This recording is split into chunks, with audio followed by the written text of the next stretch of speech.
Now, just how does a day look like for rangers?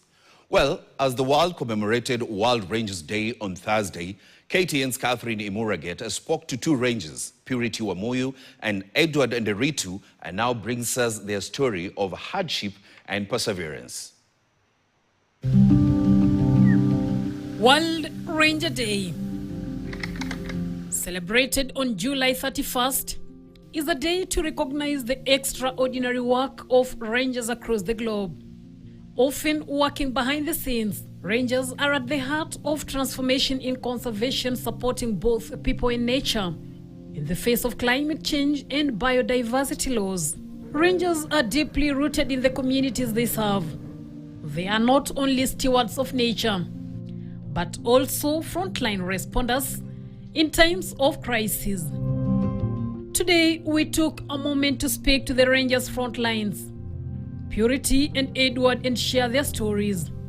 In 2012, when Purity Wamuyu joined Lewa Wildlife Conservancy, she didn't expect to get herself as the only female.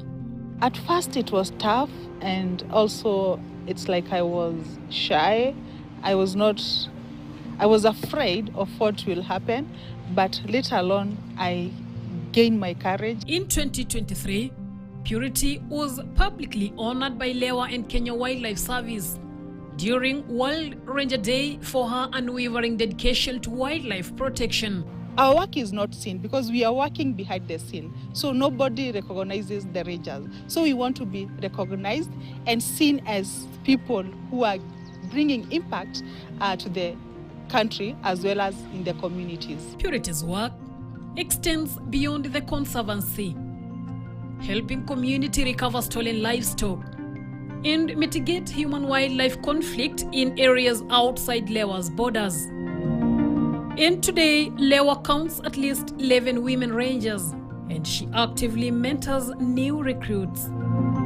Purity is a mother, a loving wife, and a dedicated security administrator at Lewa Wildlife Conservancy. Purity is urging more females to join rangers because women are the background of the community. So I would emphasize the community conservancies to focus more on women and train them on becoming the rangers and give them that opportunity of becoming a ranger.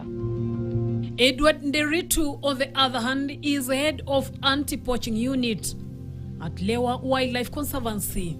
He joined Lewa in around 1997 as a rhino monitor, at a time when Kenya's black rhino population had plummeted from 20,000 to fewer than 300.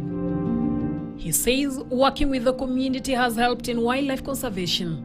Without the community or people on your side, you cannot succeed in conservation. Edward believes that people are the heart of conservation, and communities are the first line of defense against wildlife crime. Back in 2011, there was a lot of poaching in the world, especially for the endangered animals. Edward says this was not easy because they were so demoralized, but they chose to work as a team with other partners. It was easy for us to work as a team with other agencies, with other partners who we sit down and came up with a formula of getting a good result, and which was to motivate rangers.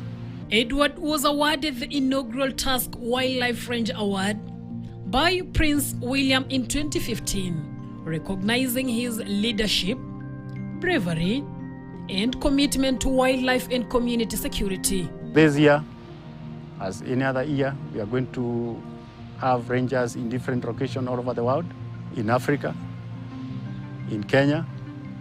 People are going to meet, or rangers are going to meet and exchange and talk, go through what they have gone through the year, give respect to those who have died in the front line, and also look for the way forward to do better. Rangers have served as first responders, climate educators, and guardians of the natural world. Catherine Imuraget, KTN.